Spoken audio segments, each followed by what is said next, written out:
விஜயண்ணா ரொம்ப மோசமா போயினுக்குதுண்ணா நிலைமை. ஏற்கனவே அவன் கழுவி கழுவி ஊத்தினுக்குறான். இந்த கரண்ட் பில்லு 200 யூனிட் தரன்ட்டு அதுலயே ஒரு செக் வச்சு மோசம் பண்ண, அதுக்கே கழுவி ஊத்துறதுன்னு அடங்கல. சரி, இந்த பெண் பாதுகாப்புக்கு இந்த சிறப்பு பெண்கள் படை, சிங்கப்பெண் படைன்னு ஏதோ ஒண்ணு போட்ட, அது போட்டதுல இருந்து தான் அதிகமா நடக்குது. என்னன்னே தெரியல. உனக்கு நேரம் சரியில்லையா இல்ல தமிழ்நாட்டுக்கு நேரம் சரியில்லையான்னு தெரியல. உன்னை யாருன்னா இப்ப இந்த பயிர் கடன் தள்ளுபடின்னு கேட்டது? அதான் காசு இல்லைன்னு முன்னாடியே சொல்லிட்டு கொஞ்ச நாள் பொறுங்கன்னு சொன்னேன்ல. நாங்க தான் பொறுக்குறோம்ல. கொஞ்ச நாள் விட்டு காசு வந்த உடனே சொன்ன மாரி எல்லாருக்கும் தள்ளுபடி பண்ணிட்டு போயான்.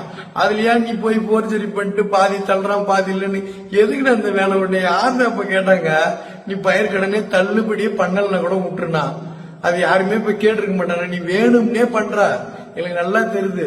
அதாவது ஒட்டுமொத்த முட்டாள் சேர்ந்தெடுக்கிற முடிவும் ஒரு புத்திசாலி தேர்ந்தெடுக்கிற முடிவும் ஒன்னாகாது.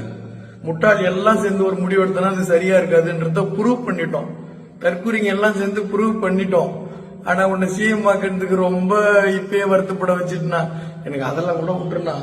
நீ எது வேணா பண்ணு, எது வேணா பண்ணாத போயிட்டா. தயவு செஞ்சு இந்த கோட்டை மட்டும் கைட்டி போட்டுருனா. அந்த கோட்டு போட்டதுல இருந்து உனக்கு நேரமே சரியில்லைண்ணா.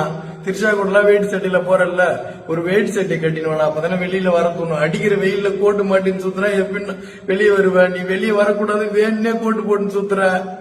இது எவனுக்குமே புரிய மாட்டேது. காசு இல்லைன்னு சொல்லிட்டேன், நாங்க கம்முனருன்னு சொல்லிட்டேன்.